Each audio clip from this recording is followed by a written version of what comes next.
Good morning and welcome back to the Home Renovation Experts here on this 5x3 garden room. This is day 2. This is continuation of the foundation, so the steel rod system. I should grab one here because it's prepared from yesterday. There you go. So what we'll be doing today is concreting these in. So I thought I'll quickly show you exactly what that entails and what you're actually doing, because people get very confused about like the 3-in-1 mix and stuff like that, and like how do you do it and all that sort of stuff. So I thought I'd just do a video showing exactly what it takes to do that. It's not complicated, but it's a lot easier one of those. So even if you're doing this as a DIY, go out and hire one. Honestly, it'll make the world of difference. Okay, I mean, to buy that one I think it was 150 quid or something, so if you're sort of semi-professional or something, those come in handy. Stick it around the back of the garage, job done. It's there, hidden and ready to rock and roll. But yeah, this will make it a lot easier. So the premise is it's 3 to 1, so 3 bags of ballast to 1 of cement. So what I generally do is, ballast, when you get it, what you'll find is that it has a high water content anyway, because where it's been stored and water's got in and stuff like that. So generally speaking, I won't put any water in the mix straight away. I'll chuck the 3 bags in, get the machine whirling, and then see what kind of consistency that is, because you're after a sort of consistency that's like not too sloppy but not too firm. That helped, didn't it? But you know it, once you've kind of done it a few times, it's easy to do. You're kind of looking for that intermediate point where you kind of splodge it in, but it'll hold on the shovel quite nice. So I'll start knocking this up and you can watch. You'll see roughly how much water I put in, but like I say, it really every time adjusts and just depends on like the moisture content that's in the bag. But as you start to see it all knock up, you'll get a good idea for it. Right, let's start knocking. I won't talk much during this bit. Oh, by the way, I've got a microphone attached to this, so if the sound sucks, I've done everything I can at the minute, so let me know if the sound's alright.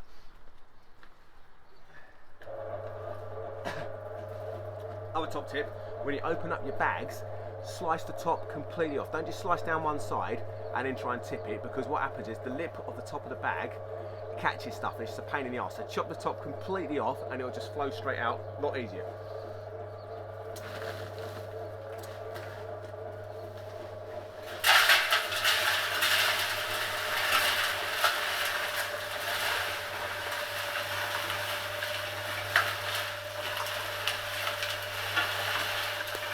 See that? Enters straight in easy.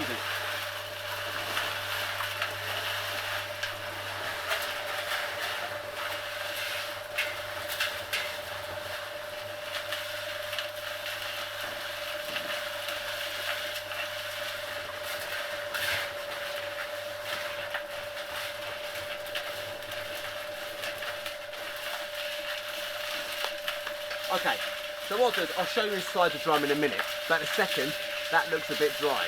So, you know, I know some of the van are soaking because the bed of my van is soaking wet. So what I'll do is I'll spray a bit of water in it just to kind of lubricate, then I'll put the other bag in.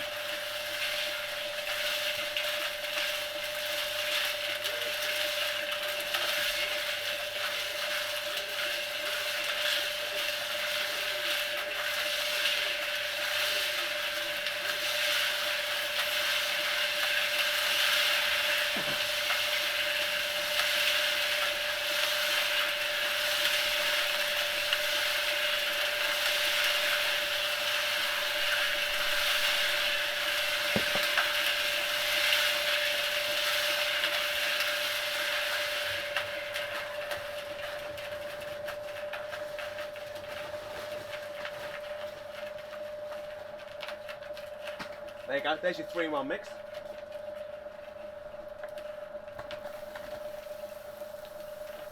Spraying the water helps to keep the dust down as well. And don't forget, underdo the water because you can always add more. You can't take water out of it.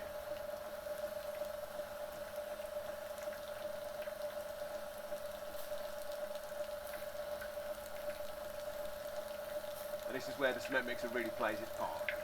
Because having to do all this lot by hand, that ain't good fun.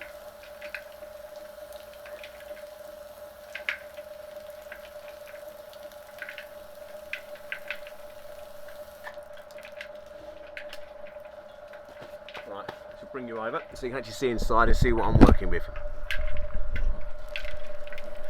So there you go. So you can see it's still quite clumpy, so that needs a bit more water, it's a bit too dry.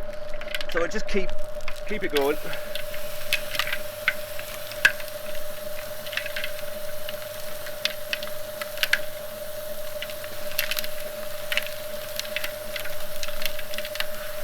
like I say, the more of these you do, you kind of get a good feel for it.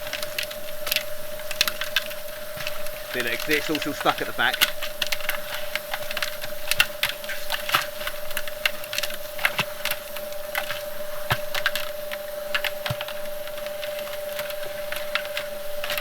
And the water just gets it moving. There you go. There she goes.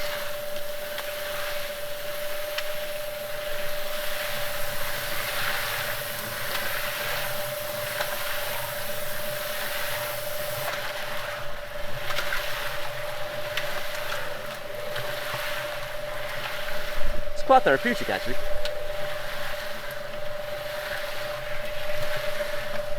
Anyway, sometimes it gets bunged up on the back of the machine. It's nice and easy. Just grab yourself a stick will do. A stick or a weed whacker. Give it a little jab. Get it moving. There you go.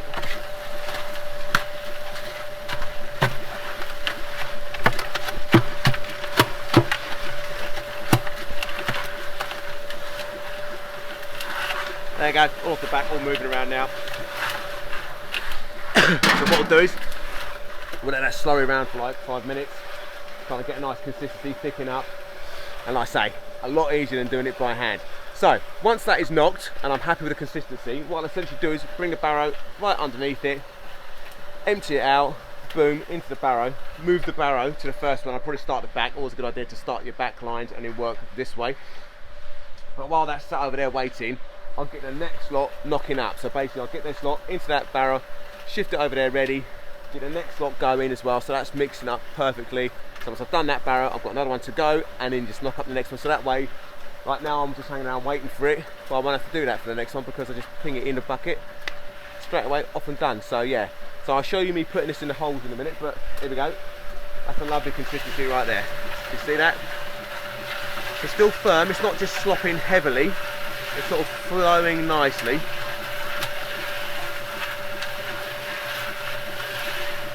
And that'll basically be spot on. And the other thing, so a 3-to-1 mix will give you approximately maybe 2 and a bit holes, depending, because it depends on the size of the holes you've got. These ones are obviously quite neat, quite nice. There's a stag beetle at the bottom of that one apparently. Well, there you go, a bit of wildlife. I'll get him out and save him first. But yeah, so you get roughly 2, maybe 3 holes depending. So yeah, so you kind of work out your numbers from there. The rough rule of thumb is however many holes you've got is how many bags of ballast you want, and you want obviously 3 ballast to 1 cement. So that kind of gives you a rough ballpark, and always just over order a bit just so you've got a few extras. So there you go. Right, I'll get this lot turfed out and then start doing some holes.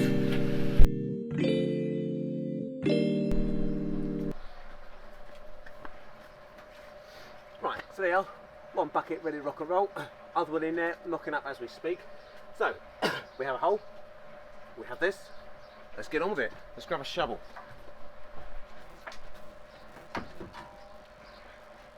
So what we'll do is grab a bit and shovel it into a hole. Like that.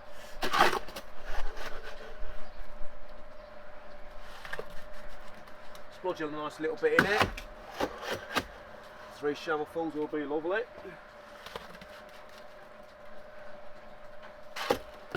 Grab your steel rod. So what we're going to do now we've got about sort of that much in the hole, we'll just grab this, put it in, give it a nice little wiggle jiggle round, just so we know there's lots and lots of concrete underneath that joint. Don't bother trying to level it, get it roughly where you kind of think you're going to need it, but it'll still plop around for a bit until we fill up the hole.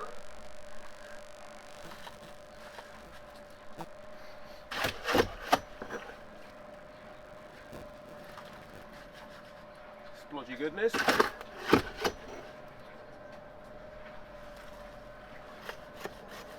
Don't forget to keep giving it a little stab, because what you'll end up doing otherwise, you get air bubbles in there around the joint, which is not the end of the world, but you know, for 2 seconds stabbing in it, it's done and dusted. It gets the air out then.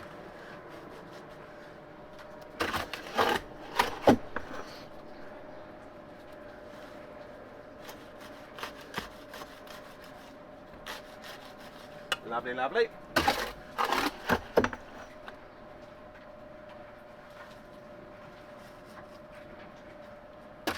Nice, simple system this, but strong as bloody houses. So there you go. That is a lovely, lovely amount of stuff in there. Right, I'll grab my little level.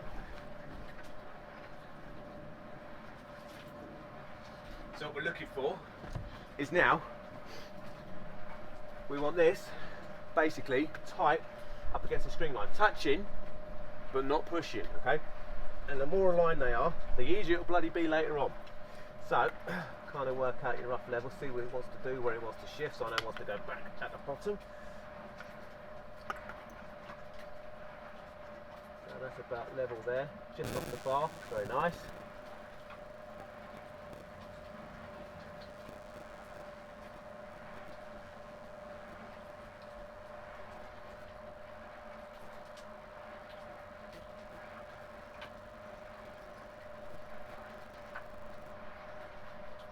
And the more time you spend leveling it and make sure it's nice, the better. Now, as the mix is still quite sloppy, you know, it may move around a little bit. So I'll do like 3, 4, and I'll always just run back, because as it starts to stiffen up a bit, you can just make sure it's definitely sitting in that plumb level position. Because otherwise, if you just walked away from this now, and as I'm doing these ones, it just kind of moves a little bit. As I'm trying to slide my wood over it later on, again, it's not the end of the world, but it's worth the check because it'll just make your life easier. So that is it. One in, done and dusted. 20 more to go. Like I say, another good half a bucket there. So I'll let you do this one, part of the next one. Next mix is ready to go. So you're just kind of ahead of the game. So yeah, just makes life a bit streamlined, a bit easier. I hope this really helps people, because this is probably the part that most people get struggled on, is like yesterday's video, like the setting out, how to dig your holes and all that kind of stuff. And if you've got any questions at all, just ping them down below. I will get back to you. But as you can see, it's not rocket science. It takes a bit of time, and obviously I do it all the time, but you just take your time, get it right, and you will not go wrong. I promise.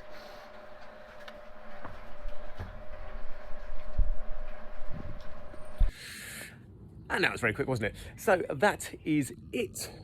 There we go, look. All the steel rods now in and beautiful. So, another top tip when you're doing these things is when you go to fill up each hole, again, like when you're digging a hole, just pin the line out your way so you can slop it in there beautifully and then get it in.